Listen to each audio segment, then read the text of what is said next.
Hello, that's my spooky eye intro for a rather non-spooky edition of the Todd Sampler for Without Your Head.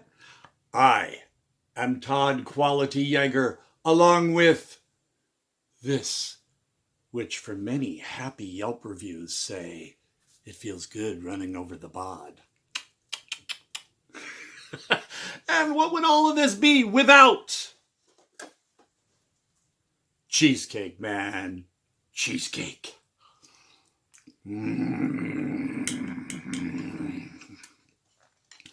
Good stuff. You're looking at my hat. You looking at my hat? Yes, it's a relic from way back in the 80s. A friend of mine in San Francisco sent me a Bear magazine hat. Back when Bear was in its original format, when bears were bears, not just big guys. Well, I'll get more into that later. As you can see, I have things on display here. The t-shirt, yes. Leonard and Larry, the award-winning comic strip by my close friend, Tim Barella, which appeared in things as Gay Comics, The Advocate, and Frontiers Magazine. Tim and I talk every day on the phone. As a matter of fact, he was trying to call me when I started shooting this, so I had to start over. But anyway, talk about positive LGBT. From now on, I'm going to say les gay, okay? You're cool with that. Leonard and Larry has appealed to the entire les gay community and especially helped a lot of gay men get through rough times in life in the 80s and 90s in particular. I am proud to say that I had a hand in getting the complete Leonard and Larry collection published, and even in hardback. Wow. Rattling Good Yarns Press here in Palm Springs is amazing for the les gay community. Check them out because you can get this there. And here's a photo of me with some of the folks at this book release signing at the Barracks. This is publisher Ian Hensel, illustrator Roy Alton-Wald, Todd Quality Jaeger, Tim Barella, and publisher author Suki Delacroix.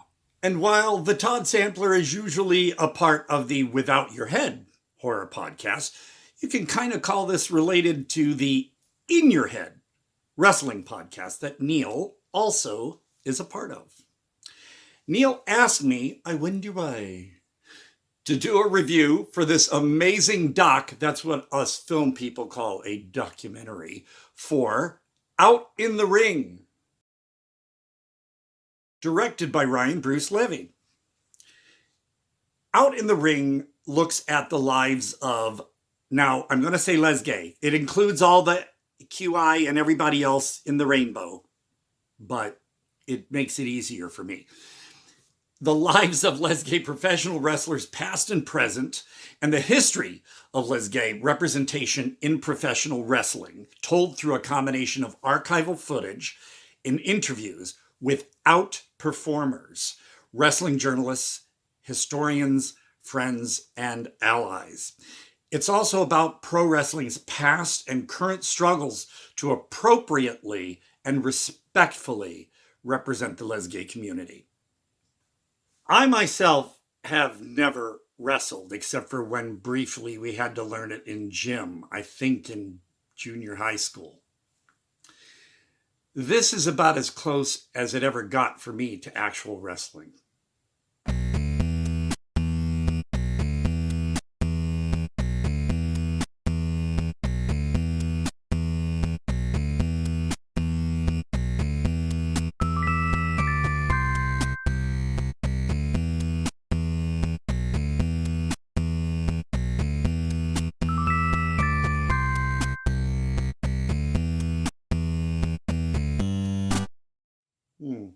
Well, there was a little bit of wrestling going around in there.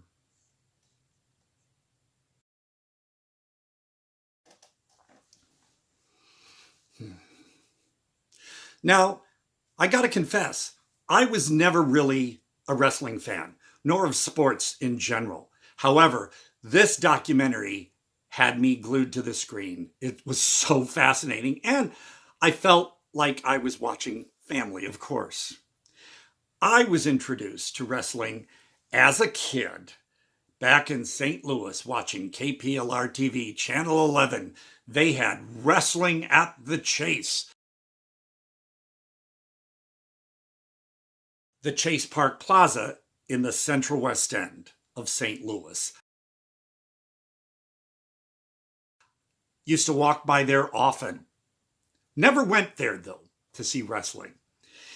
And as my relatives were watching wrestling for wrestling, I was entertained by other things. Bruiser Brody.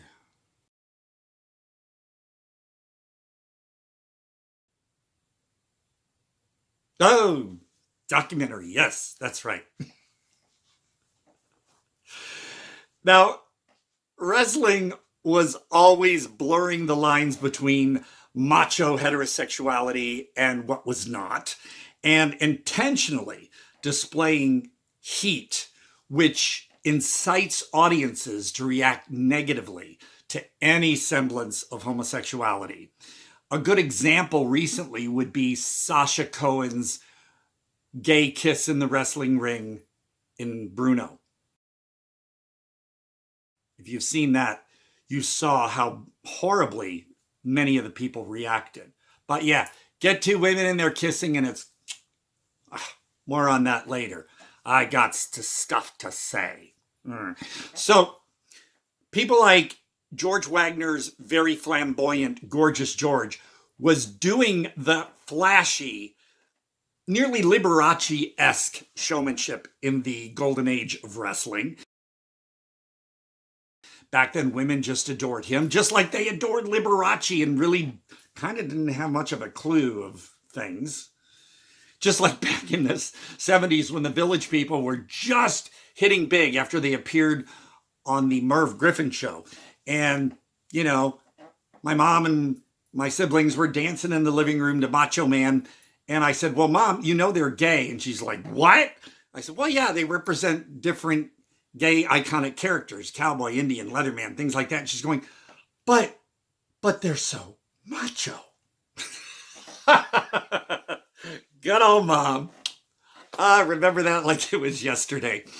But yeah, despite some of the flashiness, there were also people who were not out who were doing very macho stuff, like Chris Colt later. I really liked what the folks at Screen Anarchy had to say about Out in the Ring. It was this, that Out in the Ring delves into the history of wrestling and its flirtations with queer imagery and themes, taking aim at the hypermasculinity that most people associate with the sport and reminding the viewer that there is a rich history of flamboyance going back to the 40s. But not all queer wrestlers reveled in feather boas in vanity. In fact, many playing that role were just using the contemporary fears of queerness as a method to get over as heels and bad guys. That is the best way put. So thank you, Screen Anarchy. That was really enlightening. Now, there were people like Billy and Chuck, for example, coming off as an actual gay couple, even kissing, briefly, then backing out when they were supposed to have a marriage in the ring. Suddenly it was like, oh no, well, we're not really gay. We were just doing this as a thing. But that really not only hurt the lesgay community in particular, but say queer kids who were especially hurt, looking up to these guys as role models in a way. And just, that was making their lives, the kids' lives, a joke. The doc also discusses people who were in pro wrestling early on, like the beloved Pat Patterson,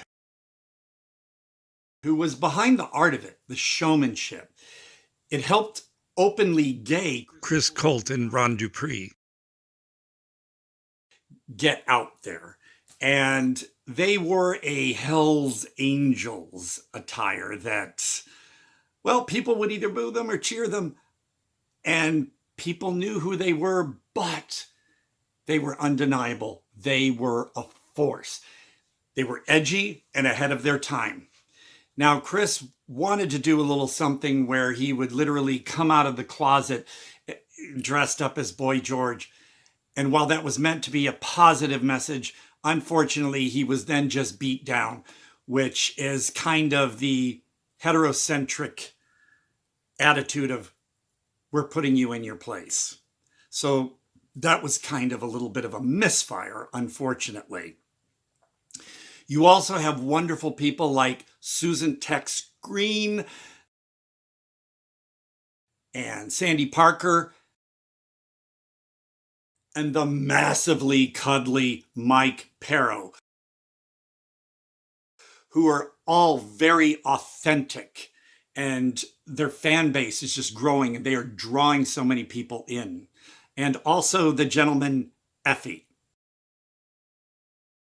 Now, there were straight men like exotic Adrian Street who wore makeup and bows while being really, really tough. That was all basically a game, and it really confused heterosexual people, which was kind of the point. But it just all kind of got a little weird. And we're trying to get more positive images, and even in showmanship and the storylines going on. It doesn't always have to be that gay people, lesbian people, the whole rainbow have to be somehow put down within the thing. It's all changing. Trust me, I've known plenty of straight fellas who would come to me with a 6-pack of beer and a joint and use that as an excuse to become a little open-minded. You guys. Hey, I had my fun though. Cheesecake break.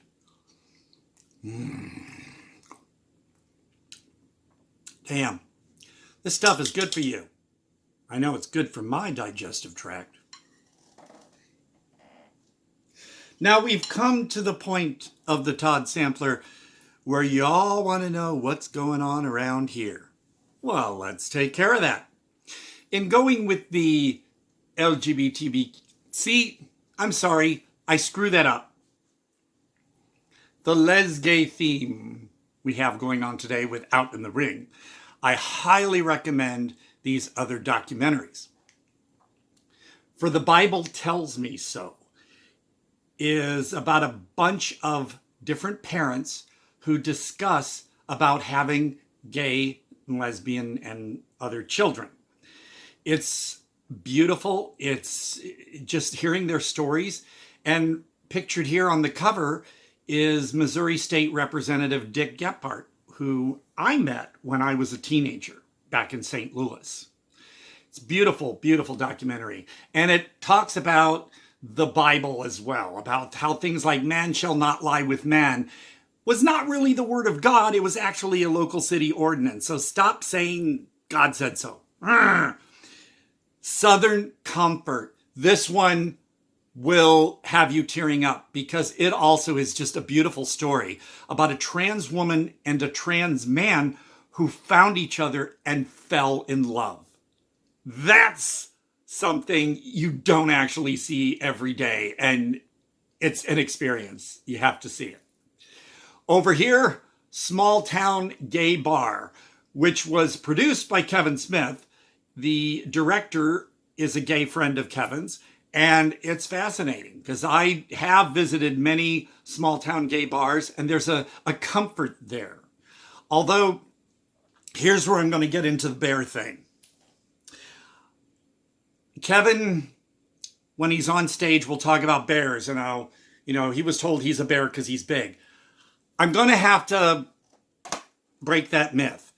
When the whole bear thing started, I'd say really around the mid-'80s, Bear Magazine, which was in a smaller booklet form, not this, was featuring up through these issues men of all shapes and sizes. Basically, the bear thing was men that were hairy, had beards, and even if they weren't very hairy, at least beards and mustaches, and that was the thing. But then, late 80s, going on to early 90s, you had the girth and mirth types who felt a little left out. So basically the term bear was hijacked. And now a lot of people think that if you're a bear, you're a big guy. So you're either a muscle bear or you're, well, chubby. Not the case. So those people then tried to push people like me into categories like otter and wolf. Bullshit. John Waters, I'm sorry, you got your definitions a bit wrong in A Dirty Shame about what a cub and a otter was, that kind of thing. Sorry. But this book here by Chris Nelson, original photographer for Bear Magazine, great example, if you can ever get your hands on it, of the vast variety of bears. That's my soapbox on that one. This documentary, the Nomi song, about performance artist and singer Klaus Nomi.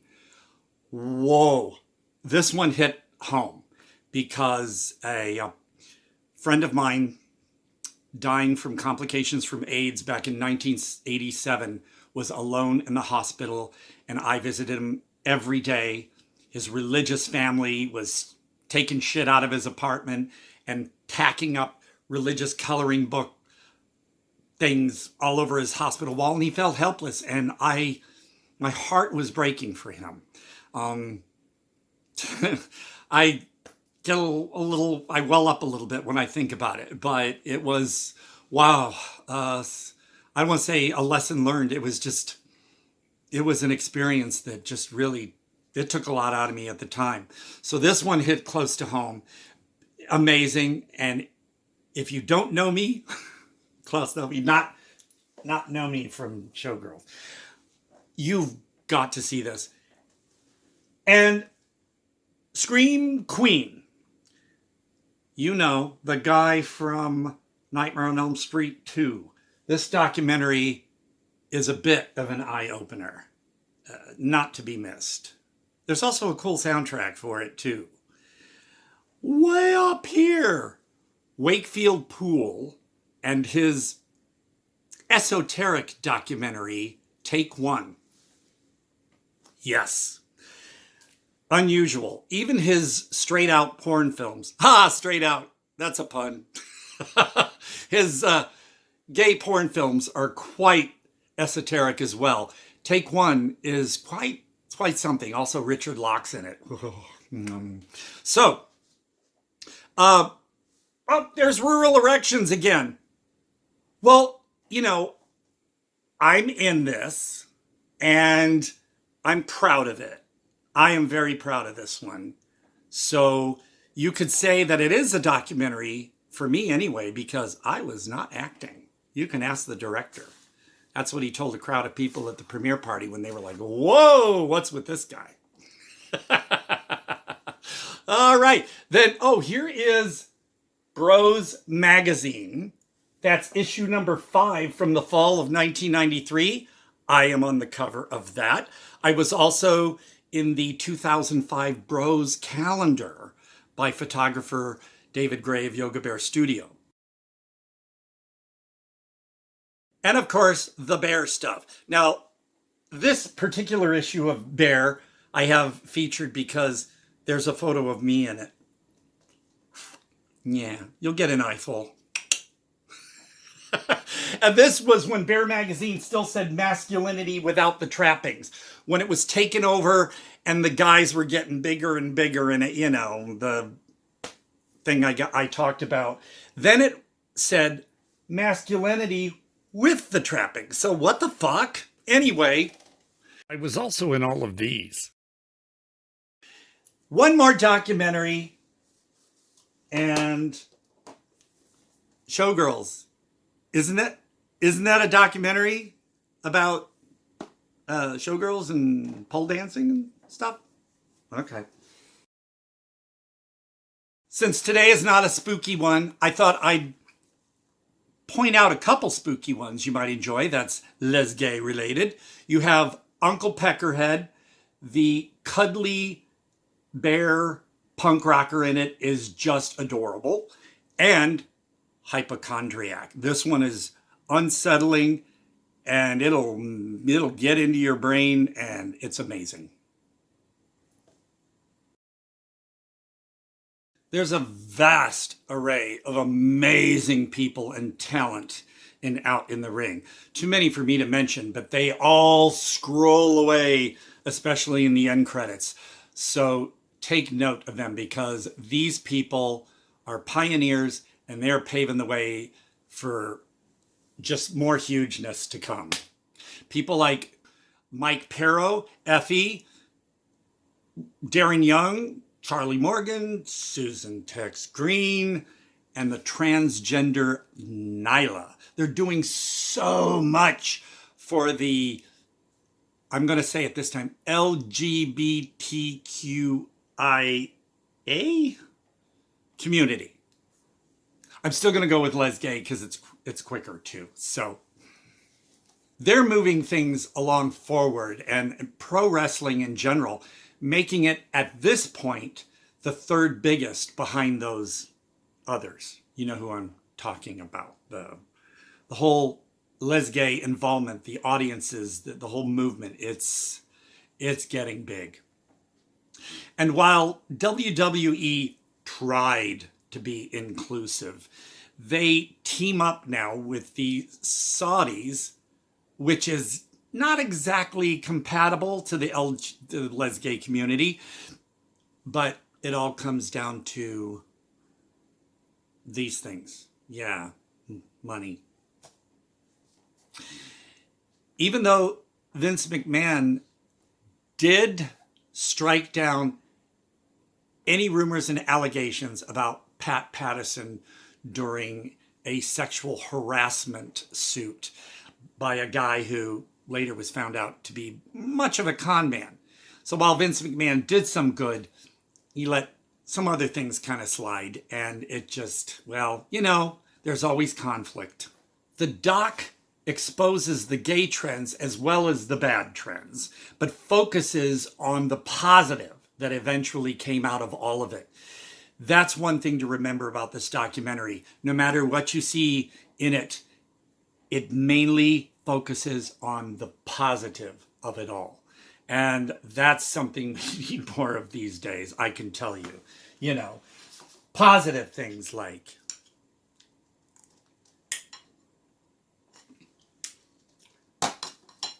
and within this positivity, it's about today's scenes and how it all continues to evolve, bringing everyone into its realm and allure.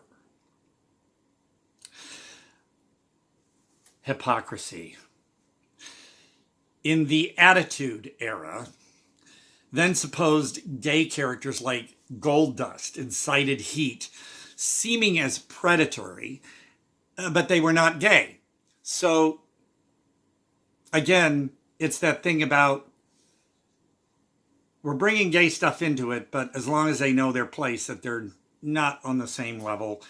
And again, it just caused a bit of a mess. They were using mind games to freak straight men out, but these straight men like watching, justifying their fear of gays, yet enjoying all the homoerotic physicality.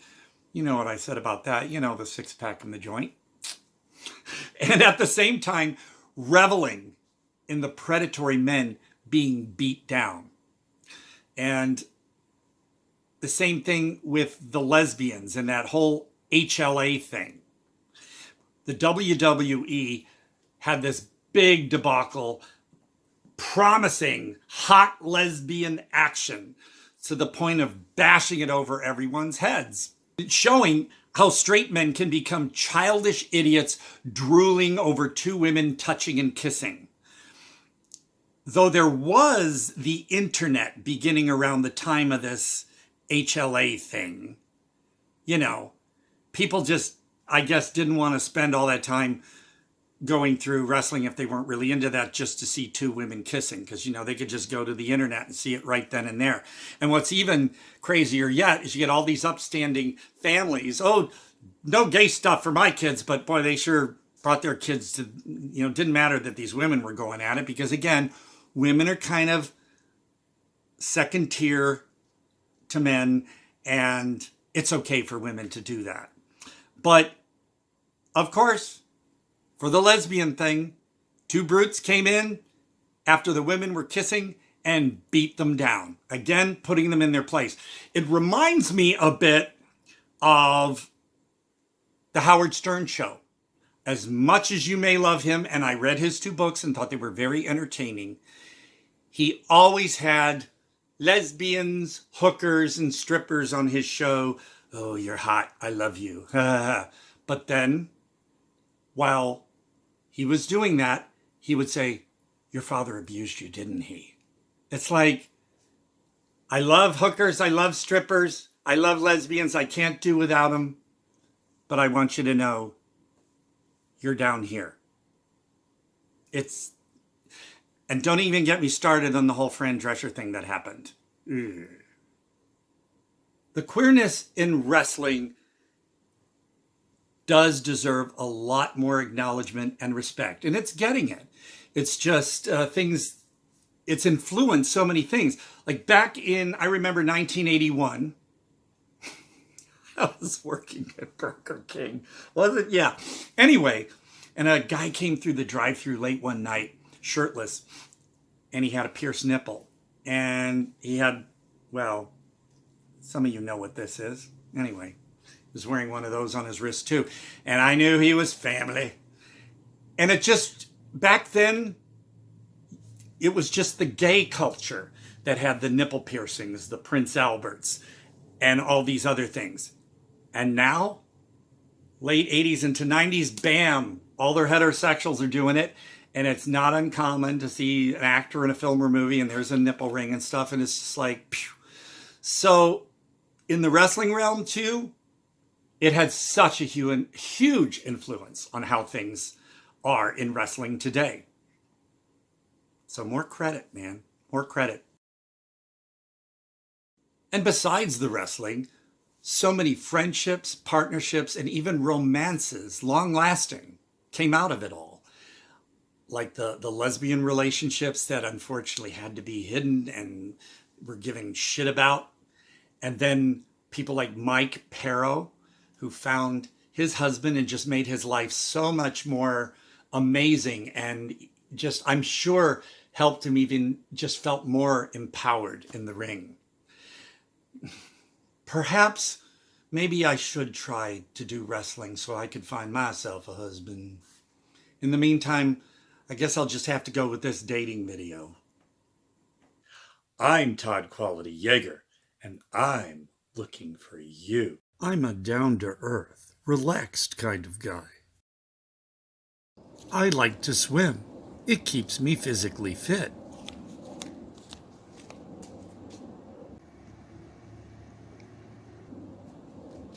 Oh, damn. I guess I can't go swimming.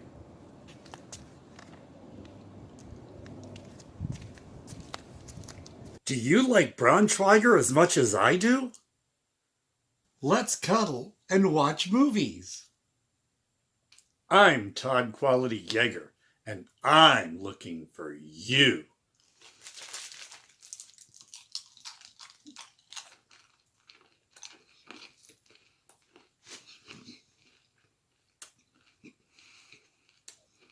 For Out in the Ring, what it is trying to show and do today is how to allow wrestlers to have and maintain a public persona that is also reflective of who you are and know yourself to be. It's throughout history, there have been so many suicides and more premature deaths than any other sport, particularly affecting the les-gay participants. And this has been changing nowadays with so much support, not only from the promoters, but for the fans of wrestling. Susan Tex Green said this, and it made me smile. Gay has nothing to do with what we do in the ring. We are who we are. Just like actors, which this is performance art, you don't call someone a gay actor. They're an actor that happens to be gay. So for me, technically, a gay actor would be someone playing gay, like a dramatic actor or a Shakespearean actor. So while being gay is a big thing in wrestling now, it's not directly just the focal point. The people are there to see wrestling and see a show. It all comes down to showmanship. I love this documentary. I'm not saying I'm gonna really now be into wrestling, but I find the lesgay aspect of the wrestling fascinating because I enjoy seeing people be happy and doing what they love and still being who they are. And God, if only some politicians and leaders and everything could kind of like stop thinking about all the control and just be happy and let people be happy, man, we'd be in a much better place. I guarantee. So, you've been watching the Todd Sampler for Without Your Head. I am the hirsute bear, Todd Quality Jaeger, along with this. Give me a call. You'll know what it feels like. Oh yeah. Bear hat, Leonard and Larry t-shirt. Check out Leonard and Larry. I kid you not, it'll change your life. Cheesecake, man. Cheesecake. Fuck yeah.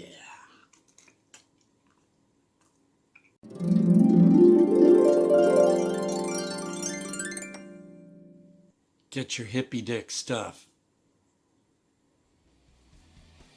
Originated from kind of that. See, that's me. It's on the cover. Bye, everybody.